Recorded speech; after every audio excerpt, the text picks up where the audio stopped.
चलिए, तो आज की क्लासेस में हम लोग बात करेंगे डिटरमिनेंट्स के बारे में। डिटरमिनेंट्स, इसमें हम लोग पढ़ेंगे कि डिटरमिनेंट्स होता क्या है और ये कितने प्रकार के होते हैं और इसका क्या क्या यूज है। डिटरमिनेंट से हमेशा क्वेश्चन आते रहते हैं, ये क्लास 8 to 11 तक और इसके साथ में कॉम्पिटिटिव तक का भी आपको जो है सब पूछा जाएगा।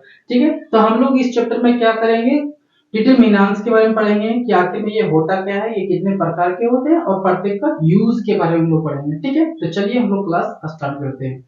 देखिए, फर्स्ट में यहाँ पे लिखे हैं डिटरमिनेंट होता क्या है, तो बताता है determinant is your word used before noun. इसका प्रयोग जो है हमेशा नाउन के पहले होता है और ये क्या करता है, इंडिकेट करता है विच थिंग्स, कौन सी चीजों के लिए यूज किया गया वो यहाँ पे इंडिकेट करता है, चाहे वो कोई थिंग्स हो या कोई पीपल हो।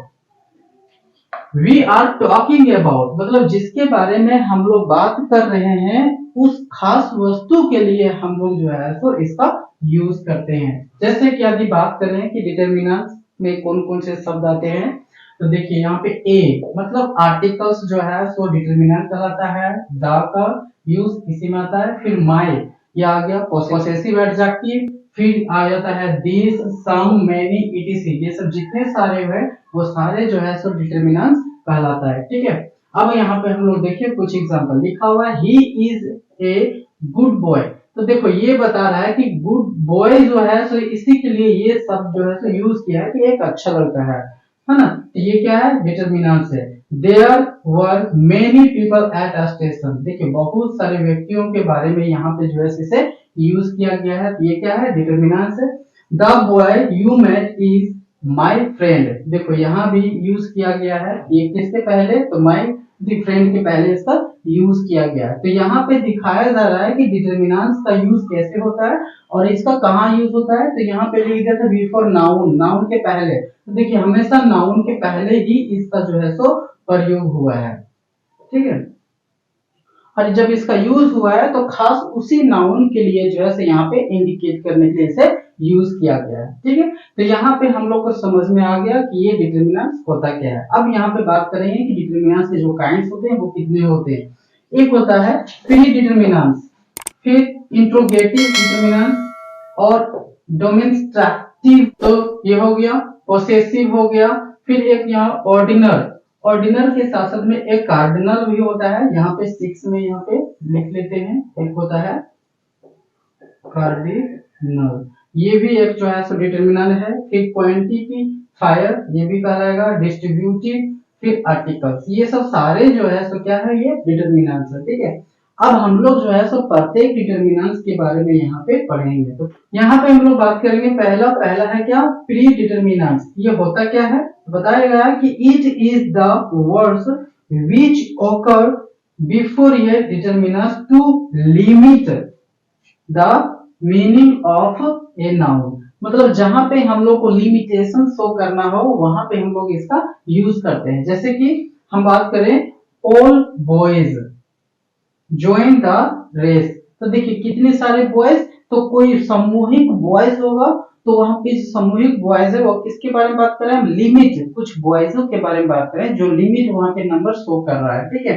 लेकिन कितने नंबर है वो यहाँ पे शो नहीं कर रहा, तो लिमिटेशन मतलब लिमिट नंबर ऑफ पीपल्स के लिए हम लोग इसका यूज करेंगे, क्योंकि यहाँ पे पहले बोल दिया है कि लिमिट ऑफ द मीनिंग्स, मतलब इसका जो मीनिंग हम लोग यूज करेंगे किस रूप में, लिमिट के रूप में हम लोग इसका यूज करें। देखो यहाँ पे all the boys join the race, तो कितने सारे बॉयज, तो पूरे संसार के सारे बॉयज ने, कुछ खास लिमिट एरियाज के बारे में बात कर रहा है, लिमिट बॉयज के बारे में वहां पे बात कर रहा है। ठीक है, तो you will get all the information, मतलब आपको पूरी इंफॉर्मेशन मिलेगा। तो कितना इंफॉर्मेशन, तो जिस चीज के बारे में आप इंफॉर्मेशन चाहते हैं उससे रिलेटेड आपको सारा इंफॉर्मेशन मिलेगा। तो ये भी क्या कर रहा है, एक लिमिट के बारे में यहाँ पे बात कर रहा है। उसके बाद he drunk half of the milk, तो देखिए कितना मिल्क, तो हाफ, यहाँ पे क्या कर रहा है, एक लिमिट बता रहा है कि कितना ये ड्रंक किया। ठीक है, तो यहाँ पे भी देख रहे हैं कि ये प्री डिटरमिनेशन में क्या होता है,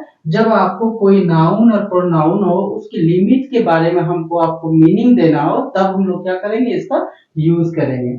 उसके बाद आता है इंट्रोगेटिव में क्या होता है, बताता है कि interrogative determinants are used to ask questions. तो इससे क्या होता है, तो इससे जो है सो क्वेश्चन पूछने के लिए हम लोग इसका प्रयोग करते हैं। जैसे कि what subject, which colour, was house. तो यहाँ पे ये सब क्या कर रहे हैं, हम क्वेश्चन पूछ रहे हैं, ठीक है। तो total number of the WH words की यदि बात करें तो टोटल कितने होते हैं, 9 होते हैं, ठीक है।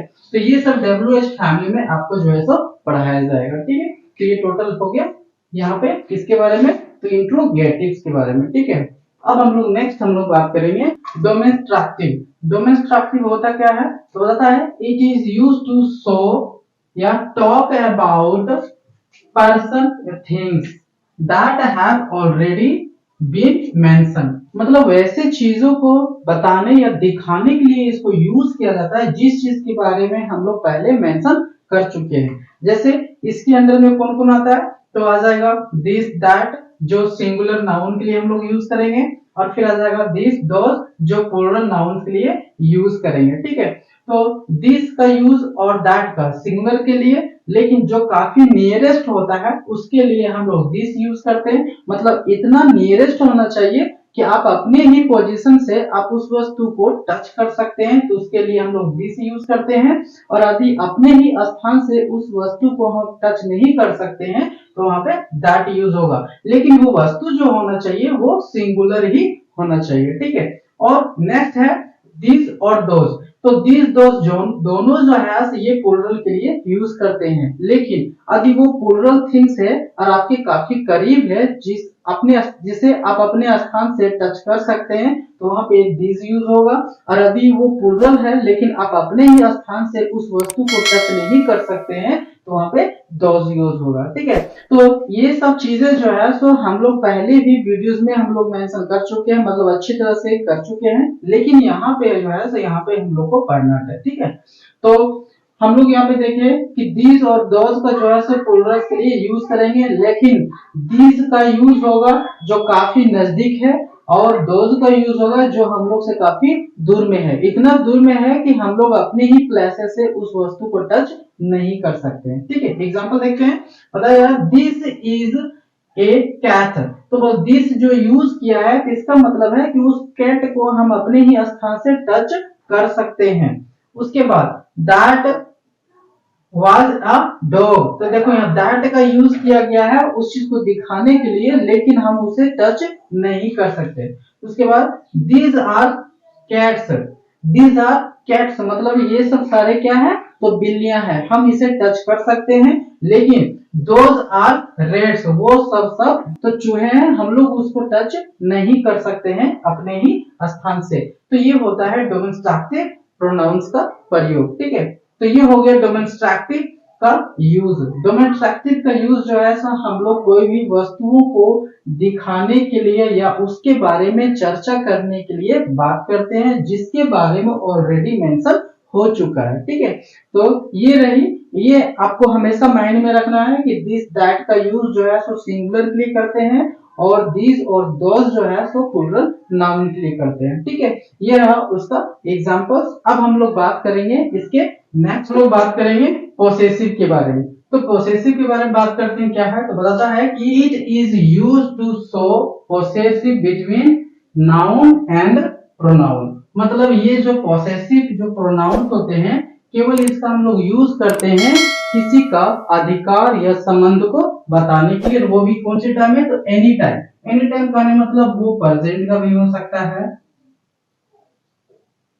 पास्ट का भी हो सकता है, या फिर फ्यूचर का भी हो सकता है, ठीक है। तो ये कोई भी टाइम को कोई रिलेशनशिप को हम लोग बताने के लिए इसका यूज करते हैं। जैसे कि ही इज माय अंकल। तो देखो ये जो है माय जो है बता रहा है कि अंकल और माय के दोनों के बीच में संबंध था, तो ये कौन शो कर रहा है, माय। उसी तरह से योर डॉटर इज ब्यूटीफुल, तो यहाँ पे योर जो है क्या कर रहा है, बता रहा है। और फिर व्हाट इज हर एज, उसका एज क्या, तो ये क्या कर रहा है, यहाँ पे इसकी विशेषता कर रहा है। मतलब यहाँ पे जो है सो ये अधिकार और संबंध को बताने के लिए हम लोग जो है सो पोसेसिव का प्रयोग करते हैं, ठीक है।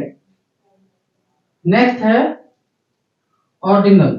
ऑर्डिनल की यदि बात करें तो ये होता क्या है, बताता है it is used to show what position something has in the series. जैसे सीरीज कोई सीक्वेंस को एक बार वन बाय वन कोई यदि खड़ा है तो उसको पूछा जाता है कि वो तुम कौन सी नंबर पे हो, तो कोई बोलता है हम फर्स्ट में है, कोई बोलता है सेकंड में है, कोई बोलता है थर्ड में है। तो उस सीरीज की पोजीशन को बताने के लिए हम लोग जो है सो ऑर्डिनल का यूज करते हैं। जैसे कि he is first boy who has join this school. उसके बाद बोल रहा है I shall meet him the next week. Next week यहाँ पे बता दे रहा है ना कि कब मिला जाएगा, कब मतलब ये एक्शन होगा वो यहाँ पे बता रहा है। ठीक है, तो ये कब होगा, तो यहाँ पे बता रहा है, ये टाइम बता दिया, यहाँ पे जो है सो पोजीशन बता दिया, और he is the last man यहाँ भी जो है सो पोजीशन बता दिया। ऑर्डिनल का जो है हम लोग यूज करते हैं क्या बताने के लिए, तो कौन सी पोजीशन में कुछ है उसको बताने के लिए, और वो मतलब कौन सी सीरीज में है ना। सीरीज मतलब होता है कि लाइन में एक कतार में खड़े होना, तो कौन सी कतार में या कितने नंबर के कतार में तो वहां पे खड़ा है, उस पोजीशन को बताने के लिए हम लोग जो है तो ऑर्डिनल का यूज करते हैं। ठीक है, अब उसके बाद है एक कार्डिनल जो यहाँ से छूटा हुआ था, तो कार्डिनल का हम लोग किसे कहते हैं, तो बताता है it is used to show how many of something there are. ये बताता है कि कितना, हाउ मेनी मतलब कितनी संख्या में कोई चीज वहां प्रेजेंट है, उस चीज को बताने के लिए यहाँ पे यूज करते हैं। जैसे कि देयर वर ओनली 10 बॉयज, देखो कितने सारे बॉयज, तो ओनली 10 बॉयज की बात कर रहा है ना, only 10 boys in the school. फिर यहाँ बात कर रहा है सी लिव्ड फॉर 80 इयर्स, मतलब वो 80 इयर्स के लिए जीवित रही। He balance himself on one foot, है ना।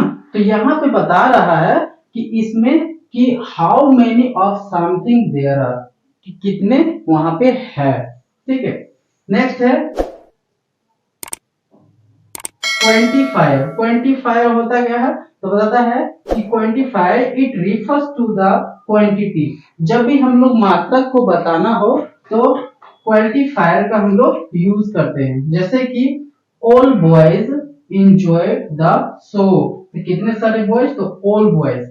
There were some people at the airport, तो यहाँ पे कितने, तो सम। तो यहाँ पे जो है एक क्वांटिटी के रूप में यहाँ पे बताया जा रहा है कि कितने सारे और कितनी संख्या में वहां पे ये सब जो है तो प्रेजेंट है। चलिए अब हम लोग बात करेंगे कार्डिनल और क्वांटिफायर में डिफरेंस क्या है, हमें कैसे पता चलेगा, क्योंकि दोनों में मात्रा के बारे में बात कर रहा है, लेकिन यहाँ पे जो बात करेगा कार्डिनल में वो बता रहा है कि it is use to show how many, मतलब यहाँ पे नंबर में रहेगा, और यहाँ पे जो है सो नंबर में आपका नहीं रहेगा, वो जो है सो वहां पे एक हाइडन नंबर के बारे में बात करेगा। ठीक है, जैसे कि देखो सम बॉयज, कितने सारे बॉयज वो पता नहीं है, सम पीपल कितने वो भी पता नहीं है, लेकिन कार्डिनल में ये बताया जा रहा है, यहाँ बोल रहा है 10 बॉयज 80 इयर्स।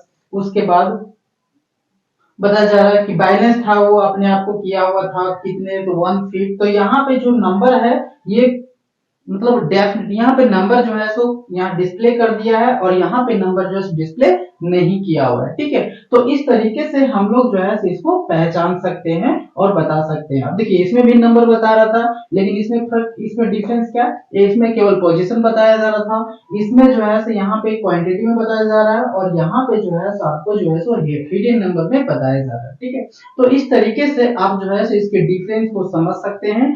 अब आपको करना क्या है, तो आपको जितने सारे यहाँ पे लिखवाया गया है इसको आप पूरी तरह से आप क्या करेंगे, अपना एक नोट्स अच्छी तरह से तैयार करेंगे, और फिर आप जो है सो एक्सरसाइज जो है सो प्रैक्टिस करेंगे। ठीक है, अब हम लोग नेक्स्ट वीडियोस में जो यहाँ पे बचा हुआ है उसको करेंगे, और नेक्स्ट वीडियोस में ही आपको जो है सो कुछ एक्सरसाइज आपको बनाने के लिए दिया जाएगा, और फिर हम लोग जो है सो कुछ एक्सरसाइज के बारे में भी बात करेंगे। ठीक है, चलिए अब हम लोग मिलते हैं नेक्स्ट वीडियोस में। तो आप जल्द से जल्द हमारे चैनल को सब्सक्राइब कर लें और अपने दोस्तों को भी फॉरवर्ड करें और उन्हें शेयर करें। Thank you.